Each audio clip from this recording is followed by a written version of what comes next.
Hey guys, welcome back to the next part of our How to Play Call to Arms video series. Today we're going to take a look at the Walker phase. Now in this phase, all the survivors have already acted, so now it's time for you and your opponent to take control of the Walkers and resolve some special actions that they're going to have. Now this phase is going to be broken down into 4 subparts, and that's going to be the kill zone, scenario events, the Walkers are going to attack, and then if we can, we're going to try to create a herd because that's cool to do in Call to Arms. So you know we like to do it. Let's go over to the table and I'll show you how we're going to do this. Alright, so the first thing we are going to talk about is this kill zone template here. Now this template comes standard with the All Out War game, and we're going to use this in Call to Arms as well. So the first thing we're going to do in this phase is we're going to take this template and place it over top of any standing unengaged walker on the table. Now that's going to include any walker that has already been activated as well. So here we have 2 walkers that are pretty close to Gabe. You can see that the walker closest to the camera has the green activated token next to her, and the walker further back has not been activated as of yet. So all we're going to do is take this kill zone template and place it over top of those walkers, like this. So we'll take the template and we'll place it over top of the first walker, and you can see that Gabe is completely covered by the template. So at that point, that walker is going to then move into base contact with Gabe. And then we're going to do the same thing for the second walker. And when we put it over top of him, Gabe is not underneath this kill zone, so this walker is going to stay where he is and not move. Now if the second walker would have been just slightly closer and we would have placed the kill zone template over top of him here, we can see that Gabe is partially underneath of the template. And at this point, that walker is going to move in as well. So in a scenario like this, where we have, again, 2 walkers, and we place the kill zone template over top of the first walker here, both survivors are underneath of that template. Now the walker is just going to move towards the closest survivor, which in this case is going to be West. Now for some reason you have 2 survivors that are equidistant from that walker underneath of the kill zones. The player with initiative is then going to be able to choose which survivor they want that walker to move into contact with. So the second part of the walker phase is going to be the scenario events. And if you look in the back of the rule book, you're going to have 6 different scenarios that you can play through, and you'll be able to find those printed right in the rules there. So this is going to be scenario 1, and after you resolve the kill zone phase, you're just going to do whatever the events say. So the first one here says The Walking Dead, and we're just going to move all of the walkers that haven't activated yet as described on page 8. And then the second part after that, we're going to roll a white die, and that many walkers are going to enter play. So these scenario events, if you're familiar with All Out War, are going to basically replace the event deck. So you'll have a little bit better idea of what's going to happen at the end of each turn, as opposed to the randomness of the events. Okay, so once we've done the kill zones and gone through the scenario special events, the walkers are finally going to get their chance to attack the survivors. Now one of the first things that you're going to do, if you have to, are split any combats. So here we have 2 different examples of that. Up front there we have Wes fighting against 1 lone walker, but then in the back we've got this weird cluster fight where we have Gabe and the governor engaged with 3 different walkers. When you split the combats, you can't take any survivor completely out of combat. So we're going to split this and show you what it looks like. So there you can see that we've taken the governor and basically just moved around some of the walkers around his base to get them out of contact with Gabe, and then done the same thing with Gabe, moved his walker out of contact with the governor. Now when you split combats, you don't want to move any of the models more than an inch, just so you don't really alter the board of play. And one of the important things to remember here is that the player with initiative is going to be the one that chooses how combats are going to be split. So at this point we can actually get into the attacking part of this, And again, the player with initiative is going to hold all the cards, and they are going to be able to pick the order of the attacks. One other advantage that the player with initiative is going to have is that if 2 or more survivors are being attacked by one or a group of walkers, the player with initiative gets to choose which person is attacked. Also keep in mind that prone survivors can be attacked by walkers if they're underneath of the kill zone and the walker moves into contact with them, or if they're drawn in by noise or mayhem or something like that. And just like the combat that we explained before back in the action phase video, if you are a prone survivor and you lose the combat, you are removed from the table regardless of how many health points you still have. If you lose and you're prone, you are removed from play. And one of the last big rules about the walkers in combat is that if they win combat, they do not push survivors back. They instead stay engaged, and the survivor during their next turn will have to try to disengage from that walker and use some actions to do so. So let's talk about the walkers attacking. When walkers attack, the survivors are forced to defend. So the survivors are going to use whatever their defense stat is listed on their character cards, and the walkers are always going to attack with red dice. Now, the number of dice that the walkers are going to roll are going to be dependent upon how many walkers you're fighting in combat, because the walkers have something called the outnumbering rule. This rule is going to allow them to ignore the rule of 3, which, if you remember from way back, is one of the core rules that we talked about that says, at no time during the game can you roll more than 3 dice of the same color. The walkers totally throw that rule out the window, and I'm going to show you how that works here. So for this example, we're going to use Gabe. Now just keep in mind that Gabe's defense value is going to be 1 white and 1 red. Now if Gabe is being attacked by 1 walker, that walker is going to roll 1 red die as his attack.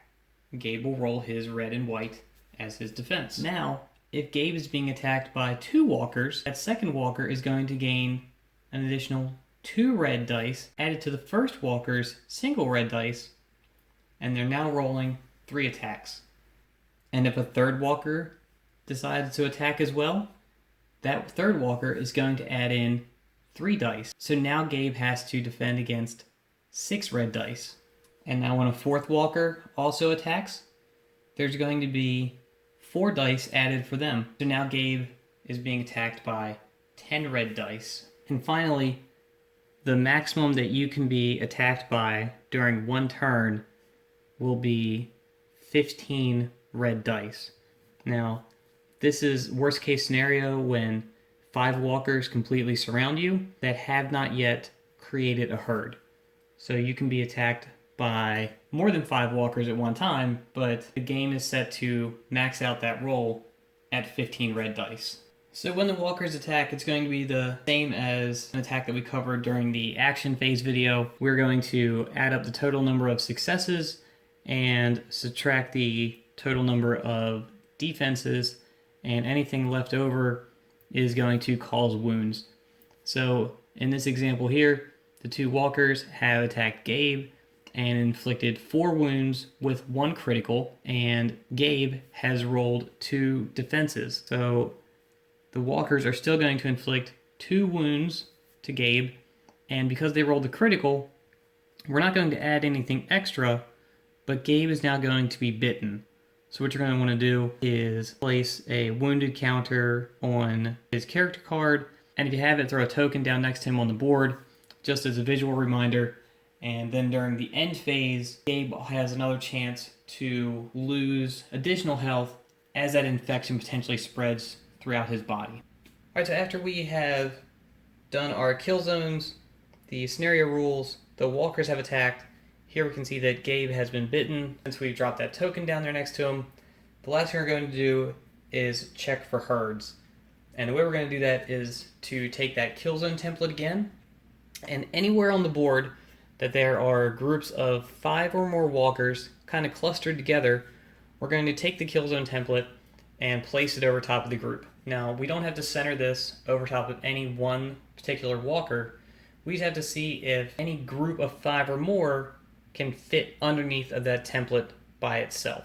So we'll place this over top of this group back here. And we can see that all of the walkers are either fully or partially underneath that template. Now at this point, what we're going to do is replace this group with a herd. So there's a couple important things to remember when you're going to create a herd. First, you can only have a maximum of 3 herds on the table at one time, unless there's some sort of special rule at the beginning of the scenario that states otherwise. You're always going to place a activation token on the herd when it is created. When a new herd is created, you cannot place that in contact with the survivor unless there's absolutely no other option. Now, official herd bases are going to be rectangular, and the dimensions are going to be 90 millimeters by 60 millimeters. Now, the ones that I'm using obviously are not rectangles. These are the ones that I chose to go with. If you're going to do any kind of event, check with your tournament organizer. Most likely they're going to want to go with the official 90 by 60s. And the last thing is that herds can be formed over top of scenery. So when we had that group, if there was anything that had less than 2 scenery points in between all of them, herds will completely trample that into the ground, and we can still form the herd over top of them. So once the herd is formed, it's going to be treated as a single model for purposes of movement. So these guys are going to move just like a regular model would. They're going to move up to 6 inches in a straight line in the event they're going to shamble, or if they're going to move towards mayhem, they're going to move a full 10 inches in a straight line. Now, if they come across a piece of terrain as they're moving, and that terrain has 2 scenery points or less, that terrain is not going to stop them, and it's going to be removed from play. So some examples of that could be a dumpster, a small barrier, a newsstand or a bus stop, a shed, some sort of smaller building, a small tent, a stack of pallets, or some crates, or even a car. If the herd moves through any of these items, that item is going to be removed. Now when it comes to doorways, unless the herd base can fit through the doorway, a herd cannot enter that area. So here, if there was a survivor inside of that building, the herd cannot enter through there, and you can't break the herd up into its 5 component walkers to get through that doorway. So the herd can't go through the doorway of the house, but they can go through gaps that are 2 or more inches apart. Now, even though the base won't fit through the space between these 2 houses, because it's over 2 inches, they can fit through there. The only way they can get through there is if they don't end their movement stranded inside of that area. So here, we have Gabe on the opposite side, and if Gabe makes noise, then the herd is going to move 6 inches in a straight line towards him. However, you can see there that 6 inches is going to leave them in between the 2 houses. So they would move up to the front of the houses and then stop right there. But if Gabe were to be foolish enough to fire his gun at the group, then the noise would allow them to move 10 inches, and that would bring them out the other side of the opening, and they would be allowed to move all the way between the houses. Okay, let's go over some herd stats. When herds are created, they're going to start with 10 health points. Now what I like to do is to place a D10 on the board to follow them around, and that way it's easy to tell how many health points they have at any time. You can track it down, or you may need to move up to a D20, and you'd have to do that because herds are allowed to go above 10, and they would do that by moving over top of another walker during their movement. Every walker they move across or move over top of, they're going to absorb them into the herd, and it's not going to be represented on the base. The base will always have 5 walkers on it, regardless of how many health points you have left, but every person that you go over top of will give you 1 extra health point. So go over 1, you'll go to 11, 2 is 12, and so on. Now when the herd is being attacked, they will always defend with 2 red dice. Now when you're attacking the herd cannot be knocked prone, and you do not have to roll headshots in order to remove health points. So anytime that the survivor wins the combat, the difference that they win by will be deducted from the amount of health points that the herd currently has. Once it reaches 0, then the entire herd base is removed. When the herd attacks the survivor, they're going to roll 10 red dice during the attack. Now, herds do not gain anything special when extra walkers are attacking. They already have enough, so you can't use the outnumbering rule to add more to this. And they're always going to roll 10. They could have 1 health point left, but they're still going to roll 10 if you wind up being attacked by them. So if we go to use the kill zone with the herd, because again, the herd's a single model, so during any kill zone phase, you're still going to check the kill zone around the herd, but this template just isn't going to cut it, because it's almost the size of the herd base. So the way that you do this, you're just going to take a measuring tape, and you're going to do 2 inches from anywhere around the herd base, and that is going to be your kill zone. Now, if you have more than one survivor that is engaged by a herd during the kill zone phase, then you can split combat and have each survivor be attacked by the herd. And the way you would do that is you would take the 10 attack dice from the herd, split them between the survivors. So in this case here, Wes and Gabe are both engaged by the herd. Wes would roll his defense against 5 attack dice from the herd, and Gabe would roll his defense also against 5 attack dice from the herd. Alright, and that is going to be the walker phase.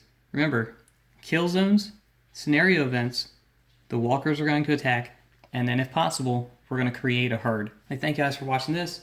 I hope that these videos are helping you guys out with learning how to play Call to Arms. It's making you want to try Call to Arms. You get to use a lot of new rules. If you are enjoying these, please go down and subscribe, and then check out some other videos, the terrain reviews, the battle reports, and the versus videos. And then look for the last video in this series, which is going to cover the end phase, where we'll talk about the infected roles that we covered earlier on here. Thanks, guys.